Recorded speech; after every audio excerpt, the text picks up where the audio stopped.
Okay, ito yung first reaction video ni Curbs PH sa SB19 na hindi niya kilala. Wala akong paki nito. Ayusin niyo ha. Kahit may problema ka, mapapasayaw ka, napakalupit, pre. Manahimik ka. Manahimik ka. Kahit problema ka, yung papasayaw ka. Tot mo. Kahit may problema ka, mapapasayaw ka, napakalupit, pre. Hey! Master CTP, makapanood na, ikaw pa ba? Grabe, may pa words pa. Sana mabalik naman sa'yo ang pagmamahal na binibigay mo. Ulul! Walang ganon. Sana mabalik. Kamusta ang mga Christmas niya dyan, mga katropa? Malapit na din magbagong taon. Hope na... Katropa pa tayo dati. Pinangayap na yan. Hindi pa ako nakapagtrabaho nito eh. Kamusta mga katropa? Ew! Katropa! Ew! Pangit! Mas maangas ngayon, master. Master yung tawagan, hindi katropa. Meron kayong magandang 2019 at magandang papasok na 2020, mga katropa. Ala. Welcome back pala sa channel. Ano pala to? Parang ano din. Parang pa January din pala to. Din, parang anniversary pala nitong video. Curbs, happy anib ba? Hayop ka. Okay. Natin. May isang rising na boy band at sikat na boy band sa Pilipinas na ang pangalan ay SB19. Yeah. Honestly, wala akong alam masyado about sa banda na to, but we're gonna check them out kasi sila Wala akong alam sa banda na to. Dali, parokya ni Edgar ba yan, pre? Ano? trending ngayon. So, basically, ito ay boy band ng mga pogi, mga galing kumanta, mga astig, mga magaling sumayaw na wala tayo sa lahat ng mga talent nila na yun. Ang saklap ng buhay. Kaya kung hindi natin kayang sabayan sila sa talent nila, ay panonoodin natin sila. Diba? So, without further ado, Kung hindi natin sila kaya sabayan sa mga talent nila, panonoorin na lang natin sila. Tama ka. Ayop ka.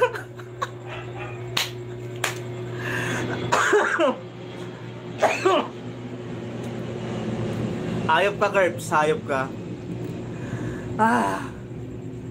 Ay, naku.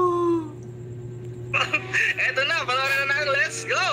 Ay mga tropa, bago tayo magpatuloy sa video, malaking shoutout muna kay... Ay, yung kwarto nila, tita. O, nandiyan pa si Pedro Kalungsod sa likod. Sinoutout ko pa yung best friend ko dyan kasi pinadala niya ako pambili ng mic. Dan Marcos, ito siya, pakisubscribe yung channel na. Yan, isa siyang pogi na seaman, kaya pakisubscribe Scam yan, na. scam, hindi pogi. Salamat sa mag-sponsor tol ng ating microphone. So, mabuhay ka, ingat lagi. Let's go sa video. Baka naman, baka may bagong sponsor. You're old, you know. Alam niyo ba? Kita niya yung video. Di ba yung YouTube dati, kailangan mong abutin ng 10 minutes yung video. Tapos yung yung video kasi na na-edit ko, 9 minutes and 50 seconds ata siya. So nilagyan ko to ng ganito para umabot siya ng 10. Tingnan mo yung ano Tingnan mo yung oras, 10:01. Sumakto lang talaga siya sa required video ng YouTube na 10 minutes. Ayan o. 10:01. Nilagyan ko lang ng mga ganyan, mga minions para umabot siya. Puta na.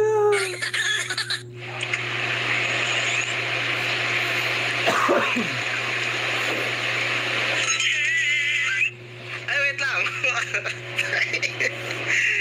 Hindi na pala natin panonoodin. Pakikinggan lang natin kasi audio lang to. So, let's go! Sige, alam mo.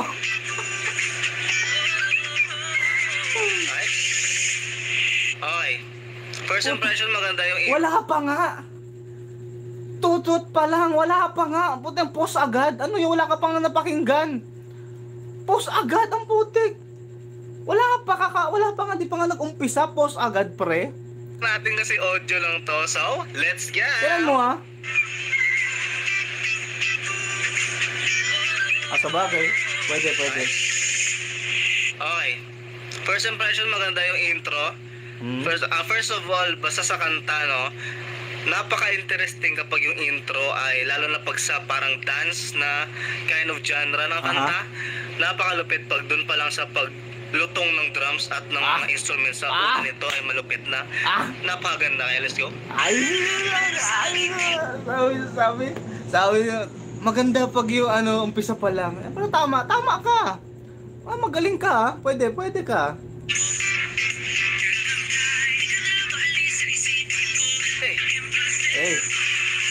Tumasayaw si tanga, oh. Diba? Dito ako sabi ko makikinig na naman ba ako ng mga K-pop na mga parang smooth like parang pagod, hindi ako nakikinig ng ganyan. Kaya nung napakinggan ko to parang ang ganda nung na-mesmerize talaga ako sa tunog nito. I mean, kung hindi ako nagustuhan to, siguro hindi ko napapanoorin ulit yung SB19. Pero dahil natripan ko talaga yung tunog nitong Alab, ang ganda talaga niya. Kaya parang natripan ni tanga, oh. Tingnan mo, sumasayaw-sayaw siya, oh.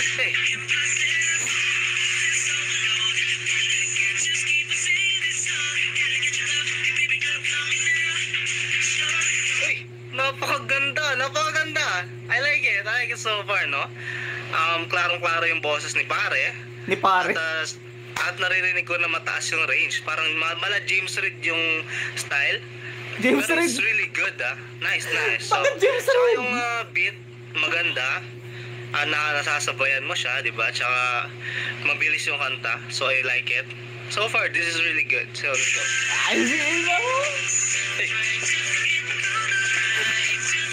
Ooh!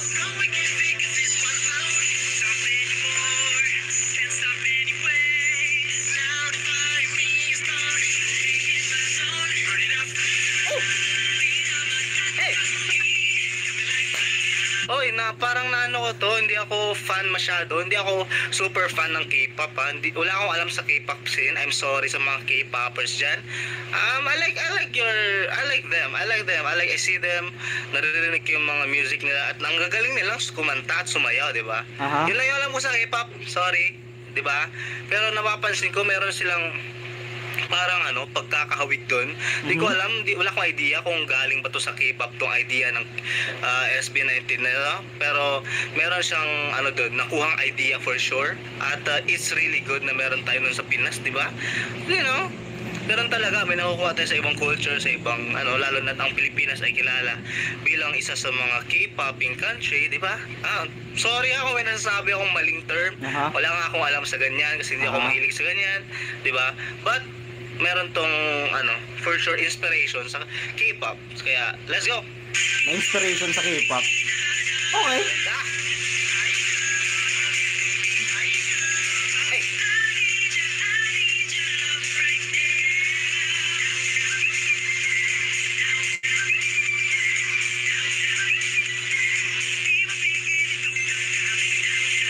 Kahit may problema ka, mapapasayaw ka, napakalupet, pre. Excited ako sana maglabas sila ng music video about dito. I like it so much, di ba? Sabi ko pa mo, kahit may problema ka, mapapasayaw ka, sana maglabas sila ng music video dito. Wala naman akong pakialam kung hindi ko trip, hindi ko hihingin yung music video sa'yo. Kung bulok yung kanta mo, di ba? Kaya sabi ko, sana maglabas sila ng music video. Well, guess what, Curbs? Ang dami na nilang music video, Lagi, okay yung mga sinasabi mo. Sa nakatalikod pa lang, para talagang K-pop scene na yung mga nila, yung mga buhok nila, the way sila pumorma. Lalo na yan, naka-pink. Mga K-pop. K-pop. Sino yung naka-pink? Sino yung sinasabi ko naka-pink? Si Josh, si Ken, si Justin. Si Justin yung tinutukoy ko dyan. Walang gumagawa yan. So let's go.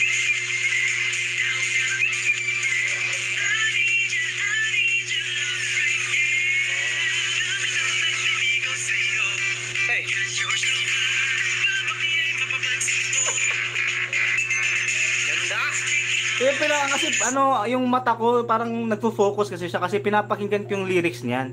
Sabi kasi isip ko kasi anong sense na maganda ang tunog na anong sense na maganda yung tunog kung bulok yung lyrics. Kaya pinapakinggan ko siya at nagme-make sense talaga yung lyrics. Ang ganda talaga.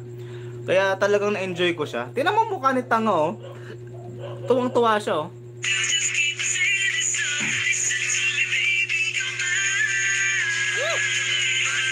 I like that falsetto. Very, very precise. I like it so much, diba? Saan ba talaga galing ng SB19 na to? Kung may alam kayo, please enlighten me kasi wala akong alam. Pero Sabi ko, saan ba to galing tong SB19 na to? Tanga ka ba? Alam kang mahulog sa langit yan. Saan ba to galing to? Alam mo sa ACIs? napalupit nila. So let's go. That falsetto, very, very precise. I like it so much, diba? Saan ba talaga galing ng SB19 na to? Kung may alam kayo, please enlighten me kasi wala akong alam. Pero napalupit nila. So let's go. Napakalupit nila. Ooh, may rap sila. Yes, I'm a fan of hip-hop and rap music. So let's go. This is really good, my friend. Napakalupit, diba, that they incorporated rap in, in this kind of music na parang K-pop siya. Pero may napapansin naman talaga ako sa K-pop, diba, sa K-pop scene na ba't puro ka parang K-pop? mas narap, pero I didn't expect this to have something like that. And it's really good. So let's go. Ang bobo mo.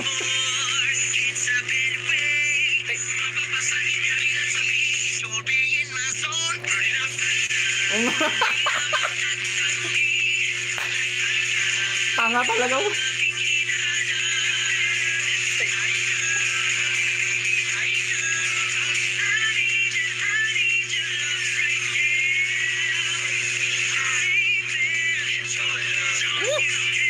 Gusto ko talaga yung beat. Dug, dug, dug, tss. Dug, dug, dug, tss. Tak, tak, dug, dug, dug. Di ba? Ang ganda.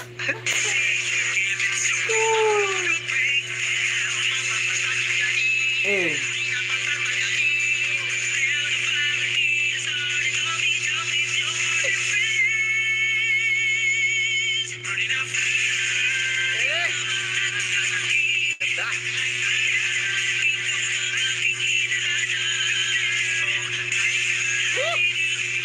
Kuha talaga yung mga post sa K-pop, yung mga K-pop na naman. boom, gano'n, malulupit.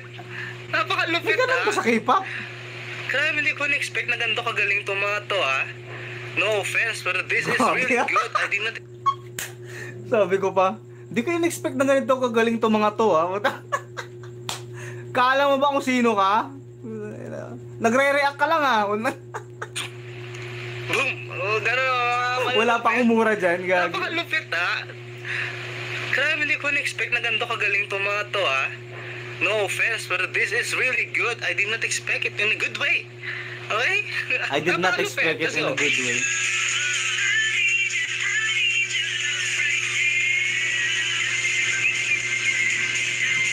Totoo talaga. Real talk lang talaga. Di ko talaga, sabi ko, papanoorin ko ba to? Trending kasi, alam mo yun, tapos wala namang idea.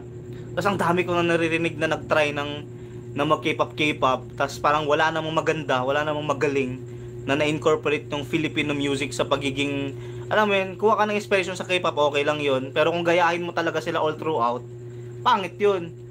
Eh nung napakinggan ko to, sabi ko, pwede pala. Kaya nagustuhan ni Tanga, o, tingnan mo. Ay, no.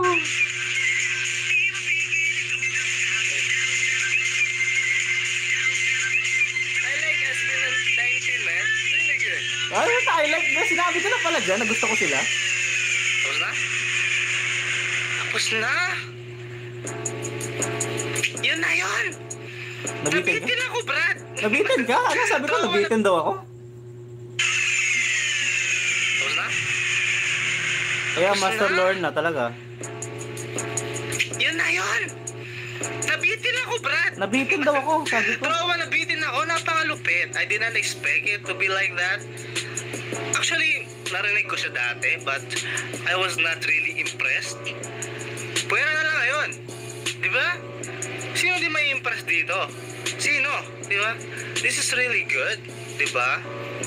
Siguro naman, tropa, you're with me here, di ba? Napakalupit. At yung message ay andyan. Yung beat, yung music, ay pasok siya dun sa kung anong genre siya meron, yung parang dancey like that. Di ba? This is not a fail. Kung ito man ay incorporated sa K-pop, kung yun man yung gusto nilang gawin, ito ay napakalupit na representation ng K-pop sa Pinas. If that's what they wanted to do, di ba? If it's an original band, like they don't get inspiration from other country, it's really, really amazing too. Kaya all in all, it's a win-win. It's really good, maganda. At I guess this band or this boy band, ano mong tawag sa kanila, ay they're gonna go places. Napakalupit, maganda. Natumbok mo, Curbs. Natumbok mo. Animal ka. Ang galing mo dun. Pakinggan nyo sabi ko dito Pakinggan nyo. At I guess this band or this boy band, ano mong tawag sa kanila, ay they're gonna go places. Napakalupit, maganda yung future ng band na to. Kaya sa mga SB, They're gonna go places. Maganda ang future ng boy band na to. Curbs, sabi ko hindi ka magkakamali. Sabi ko, I can see and I can feel talent when I see one. Hindi ako nagkakamali sa mga ganyan, pre. Putang ina mo, ang galing mo. Okay. They're gonna go places. Sabi ko na, mahal ko ang SB19 dati pa. at I guess this band or this boy band, ano mong tawag sa kanila, ay they're gonna go places. Napakalupit, maganda yung future ng band na to. Kaya sa mga SB19 dyan, alam ko hindi nyo ako nakikita. Wala naman, sino ba ako? Sino ba ako? You know, sa mga inyo dyan, pre, tol, I just want you to know na malupit kayo at for sure, malayo ang mararating nyo. So, yan lang tropa. Grabe, for sure. Sabi ko pa, for sure, malayo ang mararating nyo. Grabe naman. Shit, Curbs. Oh my God! Sa aking reaction, Merry Christmas sa'yo at kung wala kayong Christmas, Happy New Year sa'yo. Ang bait ko! So, tropa out! Maraming salamat sa panonood. Stay awesome! At May outro pa. Grabe, Curbs. Isang palakpak naman, isang Dunkin dyan sa inyo.